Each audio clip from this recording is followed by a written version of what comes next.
There's a Yeah, lot of people that are doing what they don't like doing for the sake of doing what they don't like doing, which yeah. does not make any kind of sense to me, you know? Yeah, so I think really we have to really find things that really we hold on to, that we live for. You know, even if we're drowning, we have to find that solid piece to hold on to and eventually really learn, you know, how to swim Mm, through the waves and stuff like that. mm. So, you know, people ask me, like, how do I find joy? How do I find, um, you know, enjoyment? And it's an interesting, you know, kind of thing, but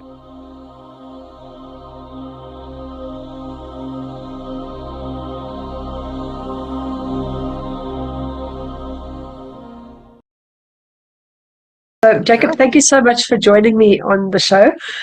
And I don't like to give away any stories. I'd rather just let people hear it from you rather than from what I get to say. So, if you can just let everybody know, who you are and what actually happened in your life, and then just explain, how it changed you and how where you are today. Yeah, you know, all those are wonderful questions, and you know, obviously, thank you for having me here, you know, as a guest. Yeah, a little bit about myself. You know, I am a two-time author of The Wisdom Jacob's Ladder and Life After Breath, which are both available on Amazon. These two books really are um, just journeys about my own near-death experience that I had, and more importantly, lessons, information, and inspiration for, I hope, you know, all readers who pick them up, and have gotten some tremendous feedback. You know, beyond that, I work as a full-time therapist in the mental health field. I have see clients privately as well as clients in a psychiatric hospital system that I do work in. I provide a lot of hypnosis sessions privately, past life regression stuff, sought after speaker, you know, for a lot of different groups and grief groups particularly, as I found that near-death experiences really help to assist one's journey, particularly when you might have lost a loved one, which we'll certainly get into. But yeah, you know, I had a near-death experience September 1993. I was just 3 years old. You know, I suffocated due to contracting pertussis. I was in a playground. I climbed up onto a ladder onto a slide, and my breath was just totally suffocated. There was nothing there, and my body and my brain really just were not functioning. I felt a large crack in my brain, and that's when everything opened up, as that good old saying goes, that my brain cracked open and God came in. Well, I mean, this literally happened to me, you know, where my felt my brain crack open, and that's when everything opened up, and I just connected very euphoric, mystical near-death experience, um, where I encountered my own spirit guides, angels, was aware of, you know, lifetimes that came before this. I was aware of premonitions of what I would be doing in my future. I saw tons of angels, soul family members, and beyond. So, uh, you know, it was a profound experience that certainly changed the trajectory of my life, but really just opened up what is always inside of me and is inside of everyone else, that we sometimes have our blinders on and forget, you know, in this human experience. But there's so many things to unravel and to discuss about it beyond just the narrative. But, you know, it's been around 30 years where I've been able to ground the experience, make sense of it from a human part, but from a soul part, it resonated the moment that it unfolded. Yeah. So what's interesting is most people go through life, then they have a near death experience, and then it changes. But you haven't had that opportunity. It's basically like being from that's all you've known. So how do you cope with people that haven't had that? I mean, like, is it different for you? I mean, it is all you know, but is it frustrating? Or, how do you experience people to be? Yeah, I mean, well, shortly after I had my near-death experience, my father told me that I came up to him and I said, you know, I'm just paraphrasing my words now, but I said, you know, something happened when I was rushed from the ambulance to the hospital that day. One day it will make sense to you, you'll understand, but for now you won't. So I won't even, you know, talk about it. And I really did not talk about this probably for around 2 decades until I first started to become public with it. it wasn't until I was gifted a book by a family member the book was called Embraced by the Light by an author named Betty Eadie, who was on the Oprah Winfrey show, who also had a near-death experience. And reading Betty's book was just like, it gave me the universality behind it, and also gave me the language that Dr. Raymond Moody, my friend, coined, into the term near-death experience, that this was a thing, that I wasn't just the only kid. And so that was a little deflating. Like, I was just like, wow, I'm not that special. Other people's have it. But also, it was very relieving to know that this was a thing. I wasn't just the only one, and there was a whole group of people that I was able to understand that had this type of phenomenon. And so, yeah, I was, sometimes it still is frustrating having to explain things that are very elementary or basic to my perspective, like, common questions like, oh my God, you were just 3 years old. Like, how do you remember this? How do you know this? Which we'll get into, or like people who just have no clue what you're talking about. But my job isn't to convert at this time or to force people to have. It's just to kind of give them information out there. And I think it's kind of like being a lawyer in a courtroom where you're giving certain evidence of eternity. I'm not trying to make a case. I'm just giving presented information. I think it's of each person to really subjectively decide if this is something that they really resonate with or believe in or not. And uh, people have autonomy with that. And I know what I had was real, but it doesn't mean that the person that I talk to will necessarily believe that. And so I've overcome needing to shake people down and to force them to change their belief systems. People will unfold as they should. And if my story helps in that journey, great. If not, there's certainly a lot of other, stories and experiences that they could have to hopefully reference from, in their life to make a positive change. Yeah. No, I agree. And you've probably been asked to death about all of those questions. So I'm not going to ask it. No, no, I love those questions because they really allow myself to ground the experience, to explain it. I'm certainly my own biggest skeptic in everything. And so the more of those kind of questions that I have, the more I could ground it and take different Hmm. areas and just make it more solid in a way. But yeah, that is a big question that people have where, they'll say you're 3 years old and first of all, how do you remember it, and how is it possible for you to have this experience at 3 years old and for you to understand all these things? And what I'll say to most people will be, potentially thought provocative, but essentially, you are not what you think. Yeah. The body that you're in is not really you.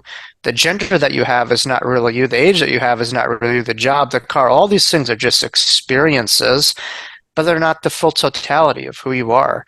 Who we are at the end of the day is an infinite divine soul, divine spark that is timeless, that is ageless, that has an inner knowing of all these things, regardless of how maybe it forgets or how much amnesia it has in the human journey, or, but being a kid though, yeah, most kids, from the age of 1 to maybe, 0 to like 5 or 6 have probably more understanding and more wisdom that they remember than most adults because, they have more recollection. They're coming from the other side. There's less amnesia that they oftentimes have. So I would even dispute that to say, hey, you're an adult. How do you remember that? Not that I'm a kid that I remember that. Most kids do remember this stuff. So it's an Yeah. interesting question, but it certainly allowed me to look at age in a much different way where there's an incongruency with soul age oftentimes and physical chronological age.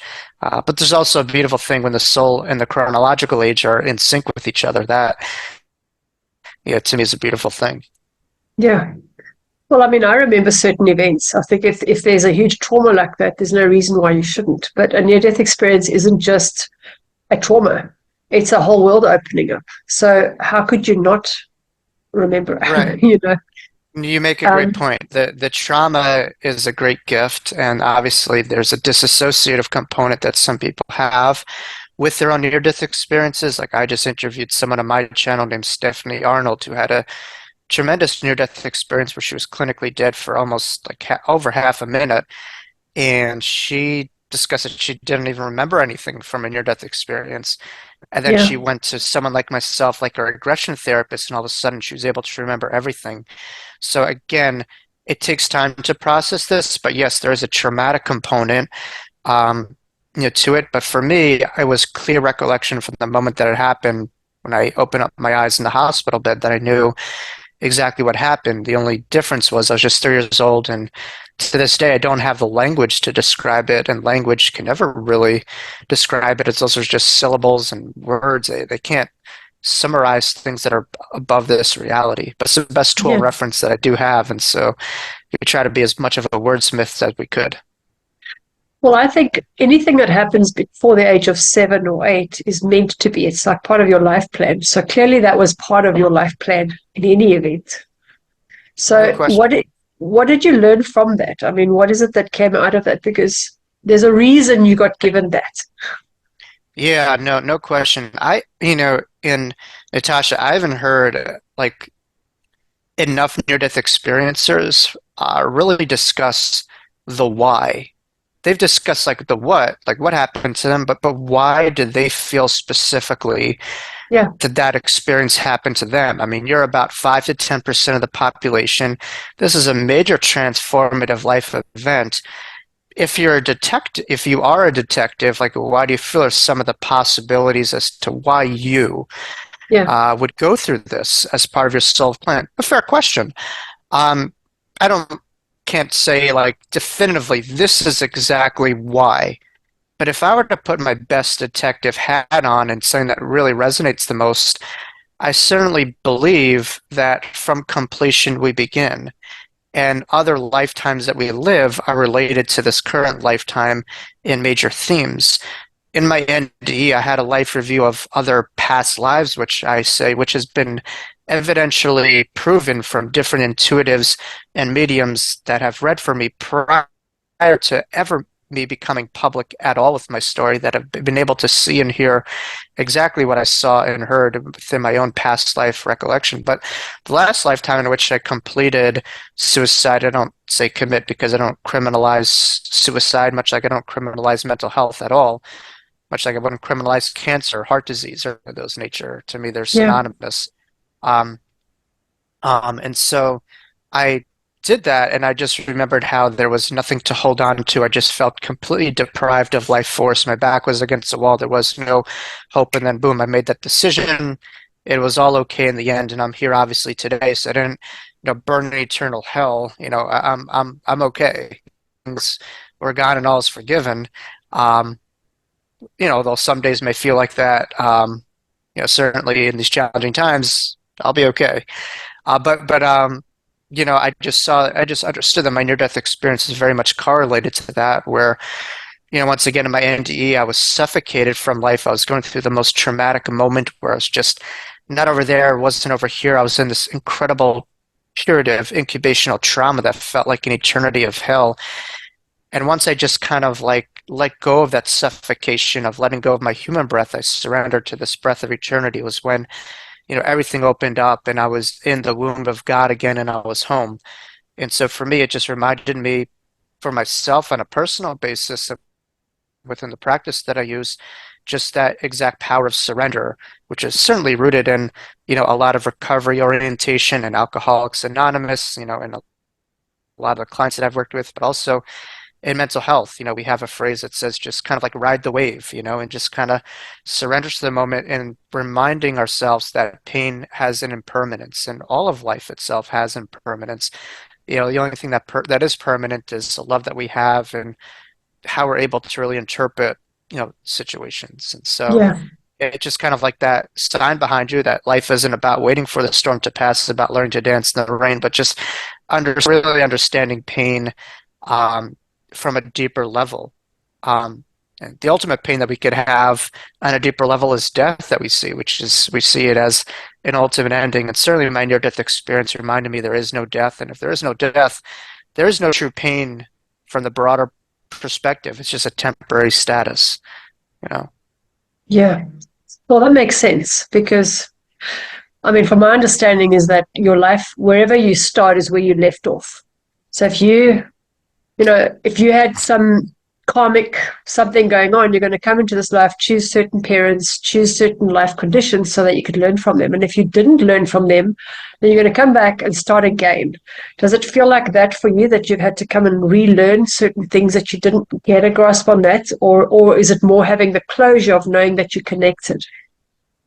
Yeah, I certainly believe in the notion that messages are repeated until some of those lessons are embraced. And I think we're all traumatized by school to a certain degree. And so we say like life is a school, like people just could get turned off by that term. But I say life is a great opportunity, where we could expand to become every day in every way, a better version of ourselves. And so I think Mm, really certainly from taking each referenced experience that we have on our journey and being able to have some degree of a lesson behind it, leads to moving the needle of our own evolution and really becoming a grander version, of ourselves. And so every day there might be triggers that we may have. We might have our very human moments. No one's kidding themselves. They don't have those things. But again, it's just to take a step back to just get objective about things and says, geez, how could I maybe look at this in maybe a different way with more compassion and more empathy and stuff like that. It certainly sounds really good when you talk about it, but when you try to apply it, that's a whole different yeah. reality. All this stuff sounds great, but we're all challenged in our own personal lives, and especially now more than ever, everything going on.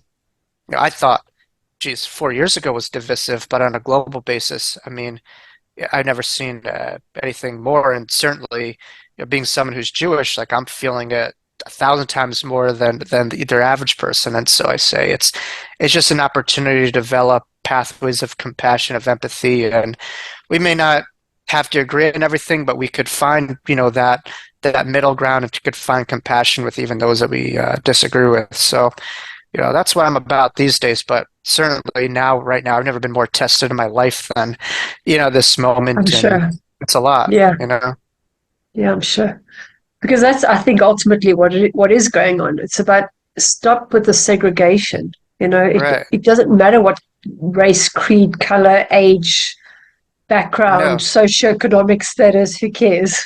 We're just no. people. And well, yeah, I mean, on a human level, um, it's very significant to take, and I'm a therapist, so I do this all the time, and it's easier said than done, but I think people have to learn how to be better therapists in life, where Yeah, sometimes you take your own story and you're able to learn empathic listening. And maybe you may not agree with something, but you're able to just take yourself out of the picture and listen. Like everyone wants to talk and argue over each other, but how will we really get anywhere if we don't, maybe listen and find the common humanity in all? And that's my hope, is to lead with empathy and compassion. And some days I do that better than other days, and other days I'm like, damn, my human part is very real, and I have to work through that. And so, every day is a journey to really develop compassion and empathy, and to kind of overcome, some of the ego in that box and just the us versus them game that we could all fall trapped to, myself included.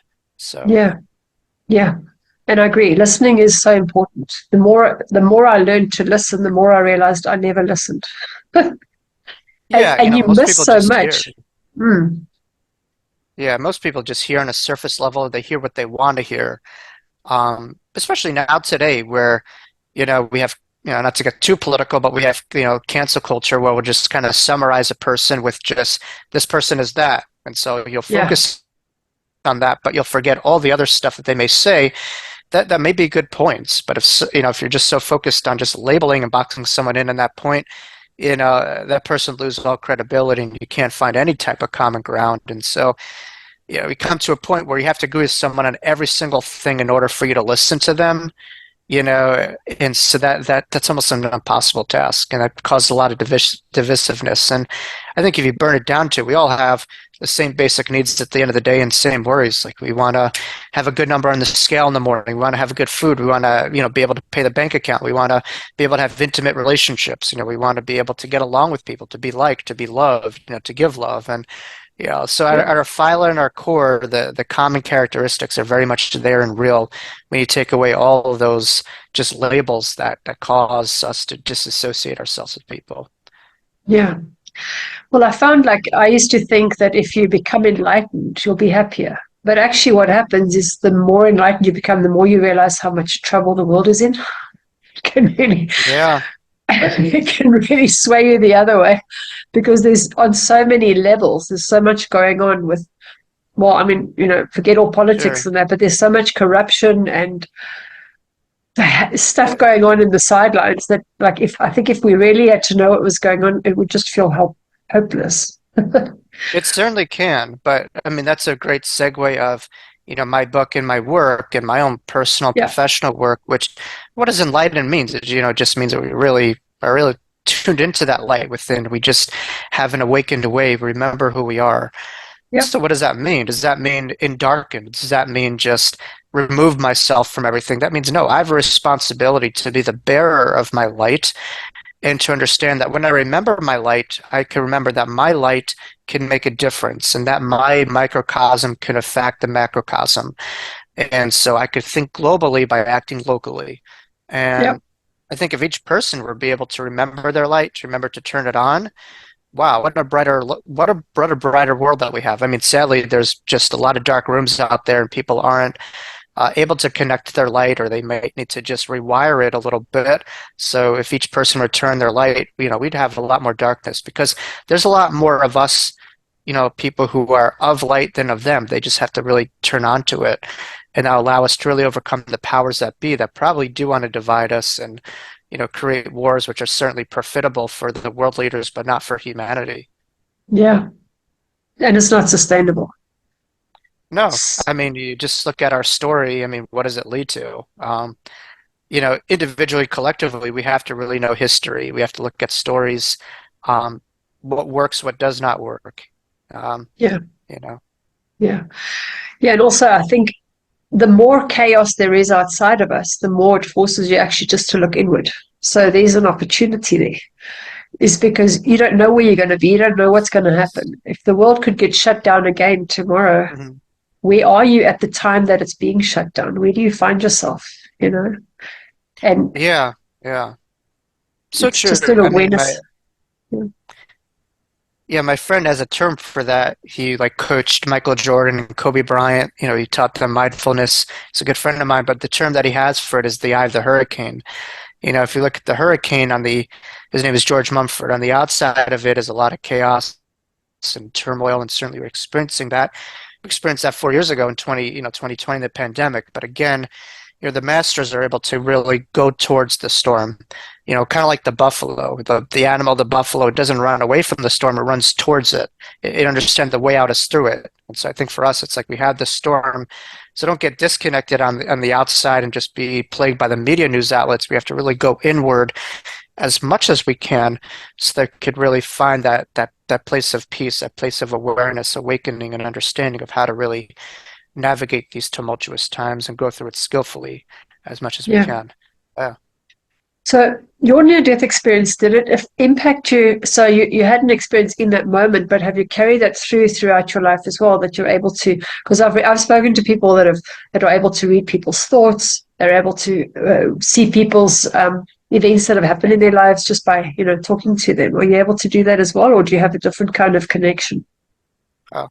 I'll remember that the next time I hang out with my NDE colleagues. I hope no one reads my thoughts because you don't want to go. No, I'm just messing. But Well, they no, do. no, no, no, no, no. The key is to have a good product at the end of the day. Who cares about your thoughts? As long as it's just the product and your behaviors. That's what matters the most. And what I'll say is this, Natasha. Yes, absolutely.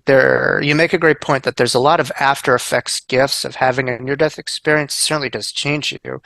To me, it just brings a lot up to the surface. It's always that might have been buried during the experience, and certainly intuitive capabilities.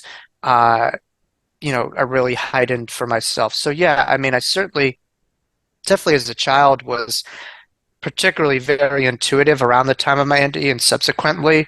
Um, it was more of a nuisance though than anything else. Like I didn't walk around saying, like right now, like psychic is like the sexiest thing in the world. Like everyone wants to be psychic and intuitive and all that. But as a kid, it was just very annoying. Like I would see things, hear things, and know things, and just want to live life. And I'd be like, geez, like stop it. Like, I just want to live life. But they would all like come to me and just be very annoying. And now I've learned to really embrace it and not just kind of like bury that beach ball under the water. I just recognize it's meant to be on the surface that I'm meant to really honor it.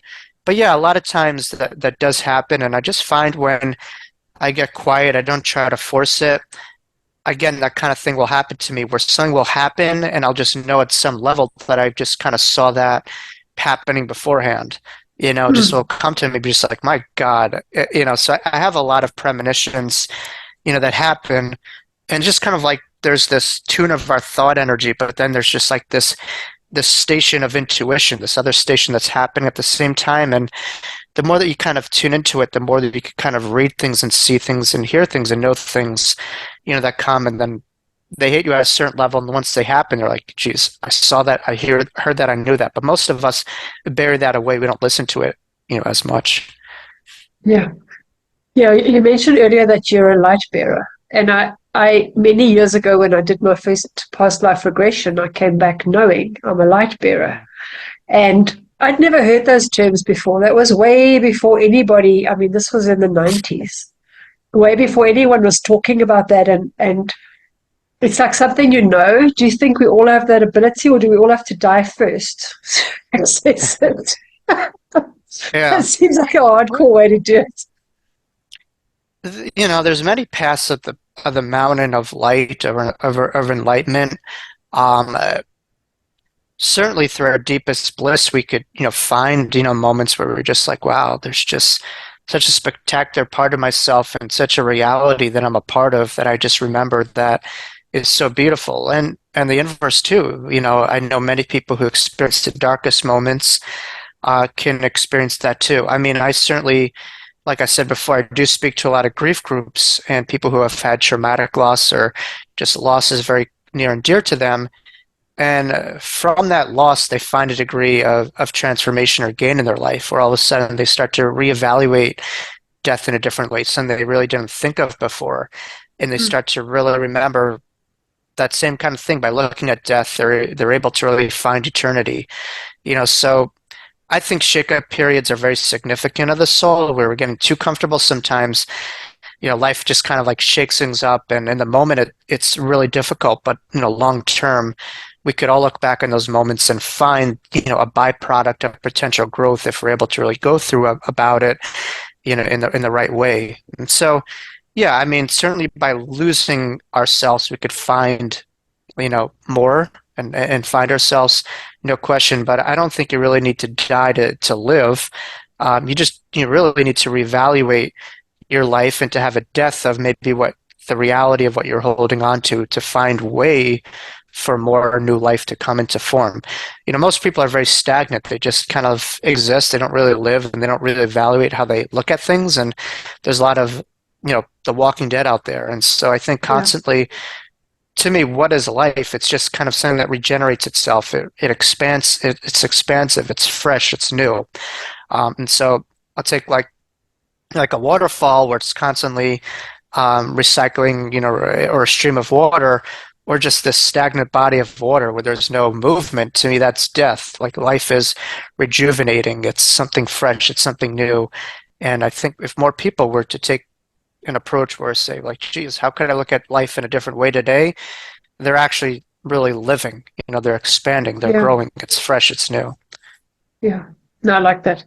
And you're right, because most people are just zombies. Get up, go to A work, lot of stagnant being who just exist. Yeah. complain about their boss, come home, complain about the Yeah. prices of living, watch TV, go to bed. Yeah. There's a Yeah, lot of there's people that are doing what they don't like doing for the sake of doing what they don't like doing, which yeah. does not make any kind of sense to me, Yeah, so I think really we have to really find things that really we hold on to, that we live for. Even if we're drowning, we have to find that solid piece to hold on to and eventually really learn, how to swim Mm, through the waves and stuff like that. mm, So, people ask me like, how do I find joy? How do I find, um, enjoyment? And it's an interesting, kind of thing. But I think people just need to find their own passion, really what makes them, happy, what makes them find joy, and yeah, that's what I'll say. yeah. Well, I mean, I remember as a child looking at the sunset or just watching nature and just feeling totally awe-inspired. And we forget that. We kind of lose touch with it. You get so caught up in life. And I think the joy never really goes away. It just gets covered up with all this stuff. And the joy is under it all. If you just let it go and say, well, do I really need to worry about doing work or checking my emails today? Why don't I just go sit outside and go and look at the stars and just be in that space, in that moment? Because the sky when I look outside, I see that same sky is what the Romans saw 2,000 years ago. Or Yeah. it's like it's fascinating to me, but we tend to forget, you just like live indoors, keep your doors closed, locked. But yeah, Wow. it's a It's nice so funny. Yeah, I made a post, and if you're familiar with the actor William Shatner, he went on like some like NASA spaceship kind of trial thing, and he went up in outer space, and he was able to look at all the stuff, and he's like, my God, my problems are so much smaller than the way that I see them, and who am I at the end of the day? He's able to see things yeah, with such a broad expression, and it's funny you're saying that. Just this past week, I made a post where saying, when you really are able to get in touch with the greater cosmos, you recognize how broad of a life and how broad of a reality that you're a part of, while also understanding how small and insignificant you are in your problems at the same time. So yeah, you're able to really broaden, this we consciousness or this connectivity to a greater understanding, and it also hopefully could really allow people to understand that my day-to-day stuff in the grand scheme of things is really not all that. And I think it's really by remembering who you are and what you're connected to versus what just might be some temporary emotions that we have to go through in this life, yeah, that really in the end is not significant. It's just kind of going through progressions of, stuff. yeah, yeah. One of the questions I ask myself is, will I still feel this way in a year from now? Is this going to be a problem a year from now? And if it's not, I'm Right. like, you know what? I'm not going to worry about it. And My then 9 out God. of 10 times it just goes away. Yeah. Ain't that the truth? And it's kind of like weather. I mean, some days we'll look at the clouds and they'll be very congested. It'll be pouring rain. And we'll feel like, oh my God, this moment's going to last forever. We look back on it, we just don't remember that day ever. It's like, when does that day ever come into our memory? It like just comes and go like a blip. And, Yeah. life is like that too. It's just everything's temporary, everything's in flux. We just have to remember that the impermanence of all of reality and the grand illusion that these things like, matter in the end. They don't. They're just going through their own motions, and it's just a temporary experience, no matter how bad of an experience you had. Like I remember when I was once a kid, I was once a kid. I still, I guess, am a kid, but there was like this. I'm not going to use bad language, but there was this principal who called up the whole entire school outside on a baseball field, and he was on this big megaphone, and he said, "Whoever is talking right now, I'm going to call them out and ask them to leave." So of course, I have a baseball mitt in my hand. He thinks I'm talking. He screams my name at the top of my lungs. It was just a very startling experience, and at the time I was very heavy set. I was overweight, so it's like very embarrassing. Where I had to have the ultimate walk of shame in front of the whole entire school, and everyone looked at me. In that moment, I just felt my spirit guides. I felt my angels, and I felt that same thing that you're saying. That like this moment is so temporary. Like it's nothing. I just was like, this is one moment in time. I will never remember it by tomorrow. If someone wants to think of it, great. I'm not paying rent in their heads. And the principal met with me, and I just like, I had this approach where I just could give two you know what's, because I just knew it was just a temporary moment, and I would never think like twice about it after. And so and that's Yeah. so true. We just remember the grand scheme of things. Everything's in flux, and we just have to kind of like let go of attachment towards those things and just entrust that all is well, was well, will be well in the grand scheme of things, no matter what we're faced with. So I hope Yeah. that viewers can remember that. You know, Well, you still remember it, but in a good way. It's a I positive. remember in a good way, but I don't have attachment to the Yeah. negativity of it. No, And that's I'm what just like, yeah. whatever. It came and went. Well, it made him feel good. It was a total ego blast from his side, finding someone to I, pick on. I you know, I didn't allow it. Like he was looking for a reaction from me, and I was like cool as a cucumber, and I just like he was like surprised. He thought I was like gonna yell at him, whatever. I was like, all right, why are we meeting? I was like, whatever. It didn't, it was like, I was surprised because normally, like, in that moment, and that's all about what the connected way is about. It's really going past the human experience and through it and really allowing this higher reality to govern our life and to really be connected to a greater truth. And just Yeah, remember that everything is temporary and you're connected to this greater understanding. It allows you to go through those moments at times, with a lot less emotional, baggages to it. yeah. Well, I know your time is limited, so just share a little bit about the two books you've written. So it was, yeah, just share a little bit about that. Well, that's the greatest illusion that my time is limited. My time is unlimited, Natasha. But Talking in the about the long run, we internet. all in my but for our conversation standpoint, yeah, like Yeah, I said, I work in a psych yeah, hospital, so people, I guess, depend on me. Why I don't know, but that's what they're deciding their fate in my life, I guess. But no, I'm just messing. My two books are The Wisdom of Jacob's Ladder, Life After Breath. They're both with publishers in California, and they've both been endorsed by several New York Times bestsellers, including people like Dr. Rima Moody, Anita Moorjani, Alison Dubois, to name a few, Suzanne Giesemann.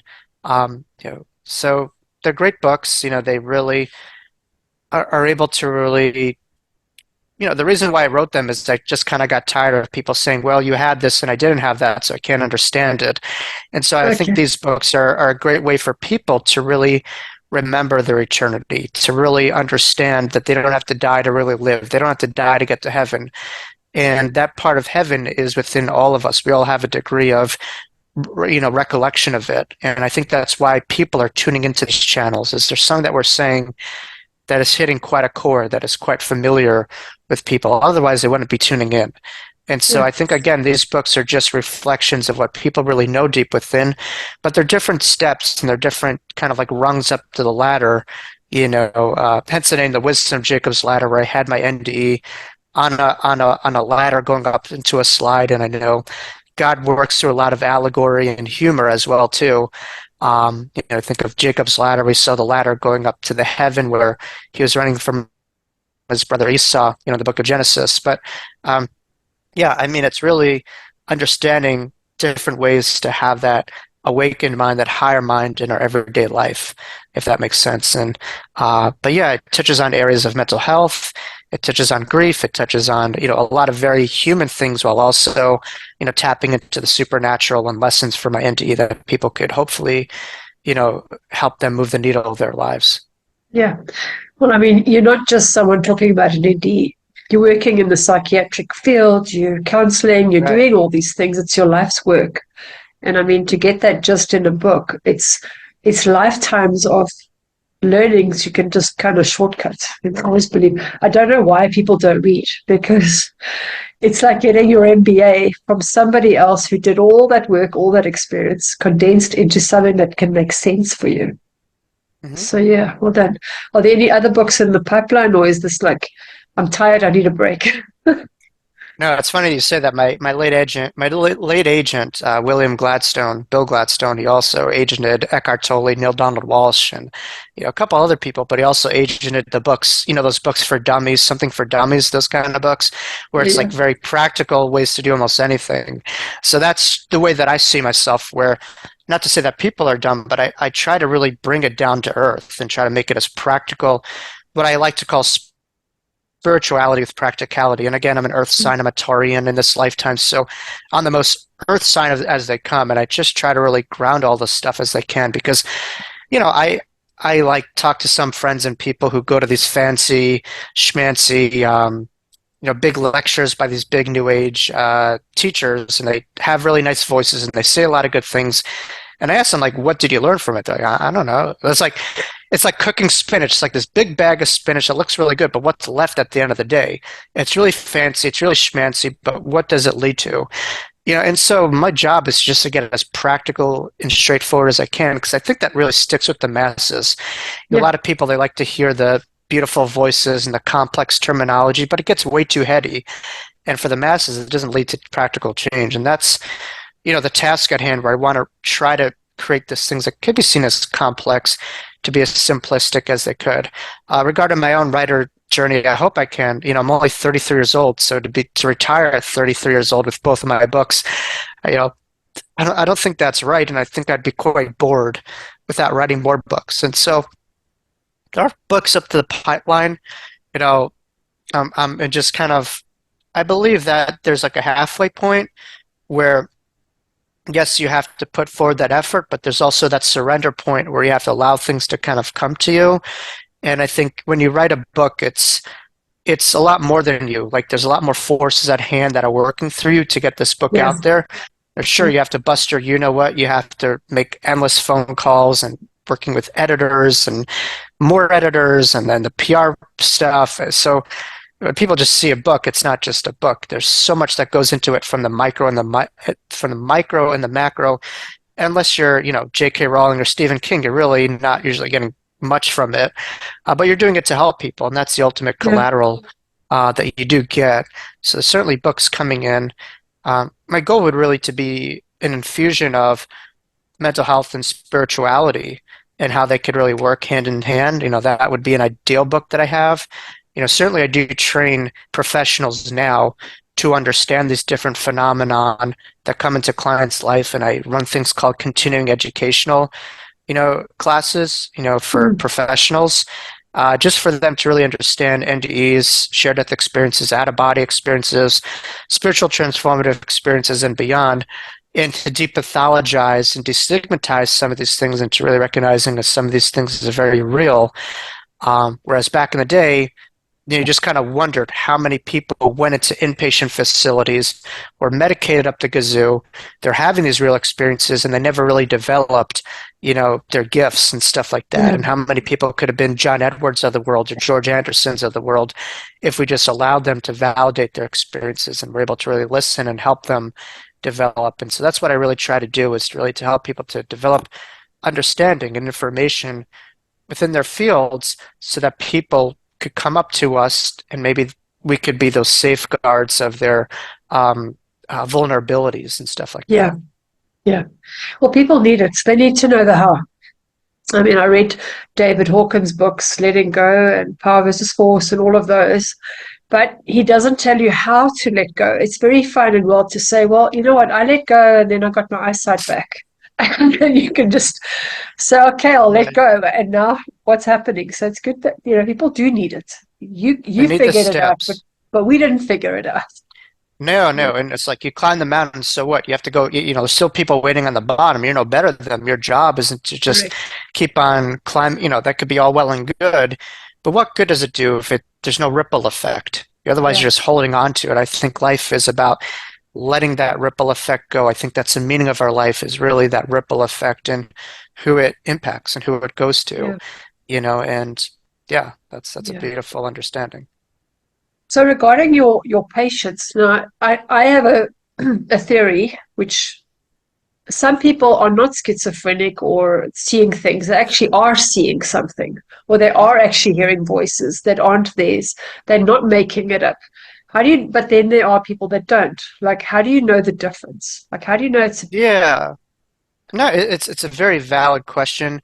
Certainly a lot of theories. I mean, I ask a lot of mediums, some of them may say people are experiencing this stuff because spirits from the other side, might tap into their own stuff, and when you have some of the stuff, there may be more vulnerability. That is certainly a possibility. Mm, For me, on a broader standpoint, I think when it's very dark, when it's very like persecutory, stuff like that, I think that might be more of a mental health thing. To me, when it's more of a psychic thing, it's usually in the lighter realm. Now, sometimes when we're connecting to like the lower vibratory trapped spirits, that could also be a psychic thing too. yeah, So, it depends, but I think when it's like so dark, like so like persecutory, hearing these like auditory voices like telling you to like kill yourself or do this or do that, yeah, that might be more of the psychotic versus the psychic kind of thing. But it depends. It's not all black and white. Like sometimes people could be connecting to something very real and a very lower vibratory spirit as well, or a dark entity, which I don't really involve myself. Some people do that. I don't. That's like a little bit too heavy for me.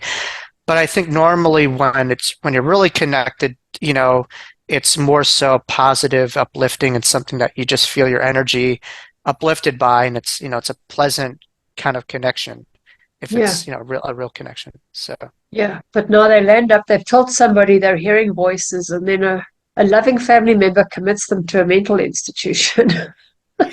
it does have it does, it's certainly something that's seen, and again, it's just like understanding that differentiation, understanding boundaries, regardless if it's something real or not. Much like we have boundaries with the living, we also have to have boundaries with the dead. And I think, Yeah. regardless if it's real or not, if it's psychotic, if it's schizophrenic, whatever, we have to learn those energetic Mm. boundaries and those skills really to kind of tune those things out and to protect ourselves, obviously, so we can really focus on this, reality as much as we can. Yeah. Yeah. Yeah. Well, brave, you're a brave person because I don't know if I could handle working in a with mental people. Although I do Right. all the time.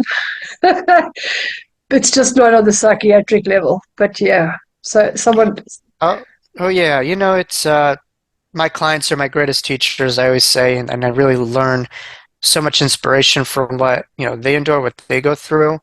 Um, mhm, I think sometimes people look at, mental illness as a pathology, like there's something weak with you. And I say, if someone has cancer and they're living day to day, we see that as a very strong person. If someone has anxiety or depression, we're like, oh my God, they're vulnerable, they're weak, they're this. And what we don't say is it takes a lot of strength to be living with all the difficulties that they may yeah, be enduring and undergoing. So that's my perspective. I look at it as very much strength based and very much within admiration. yeah, Um, but the mental health field tends to stigmatize. And again, that comes down to insurances. Insurances, they want you to bill, for a diagnosis. It has to be a stigma. So you can't just say a person is diagnosed as resilient or an amazing, have a good voice. It's all very negative. Like a person has depression, anxiety, PTSD, and that's what allows insurance companies to bill. And so it's a very stigmatized field instead of really looking at the whole person and some of the strengths that they have, yeah, as a whole picture too, beyond just, pathology. So I look at it as from a very humanistic, full picture yeah. standpoint. Well, it comes from somewhere. They didn't just wake up one day and say, I'm feeling anxious now. No, no, and that's science. If you look at science, everything has an explanation if you look closely at it. And Yeah, just that's what we view as therapists. Like if you look closely at it, everything has an explanation. And sometimes those may be epigenetic or genetical components that lead to their, baseline. Mental health tends to run families. And so yeah, a lot of this, when you're able to really have early understanding of it, you could really transform, some of those epigenetical patterns and, kind of find ways to improve some things that you may be handed, yeah. with early So where intervention. can people get hold of you if they need to, if they want to connect with you? Planet Mars. No, I'm just not, no. Okay. uh, no, I gotta take a spaceship to go to my office. No, it's jacobLcooper.com is my website. Emphasis on the com part of .com, but no, I'm just messing. And you can find me on Instagram, Facebook, Jacob Cooper, LCSW. I just developed an X account, formerly known as Twitter, so I'll start to try to get on that as well. And all my information's on my website. And my books, The Wisdom, Jacob's Ladder, Life After Breath, are both on Amazon. I'm also on TikTok as well, which we'll see how long that lasts. I don't know. They might be talking about a ban here in the States, but we'll see. So a lot of, a Well, lot, a I'll lot, a lot post. of crazy stuff. Yeah. Yeah, there is. Well, the world is like that. But I'll post all your links below and I'll put your books on the website as well. Do you have a message for our viewers just before you go? Oh, wow. Great question. Thank you. First of all, for hosting me, Natasha, and spiritual warrior journey. Um, I think what's coming to me, for the audience to really understand is this last message is to dare to explore. One of my favorite, references from his story is the explorers that we had who, just looked at this world as flat, and all of a sudden they were able to really have information to really, maybe challenge that, and they just challenged that box of reality, and they found that there was a whole new world than maybe the one that they perceived. And that's on a physical basis. On a Yeah. psychological, emotional, and spiritual basis, each and every day, if we're able to kind of challenge our box of reality and dare to expand that bandwidth and explore more territories and areas, we could lead to our own evolution, expansion, and find ways to look at and seek reality in a different way. And that's my hope, is to be vulnerable and comfortable with the unknown, and to recognize that the unknown, it really is a part of our expansiveness, and it makes life a lot more exhilarating and exciting. We're able to look at ourselves, in a different way. So I hope viewers could, really understand that notion. Yeah. Yeah. I love that. Thank you, Jacob. Thank you so much for sharing. And yeah, I'm sure people will go out and buy a book because I'm very intrigued. So I'll be buying one as well. Hey, I'm not a very religious person, but in the Jewish faith, they say to spread your seed to all four corners of the earth and be fruitful and multiply. And certainly, I don't have any kids, but my goal is to spread my books to all four corners of the earth and to be fruitful and multiply with my own children, of which is my books. So that's the one thing that I follow within my faith. The rest, I don't know. Yeah, thank you. No, well, thank you. Thank you so much. And yeah, I look forward to reading your book. I appreciate it. Thank you, Natasha. Yeah. All right. Have a great day. You too. Bye bye.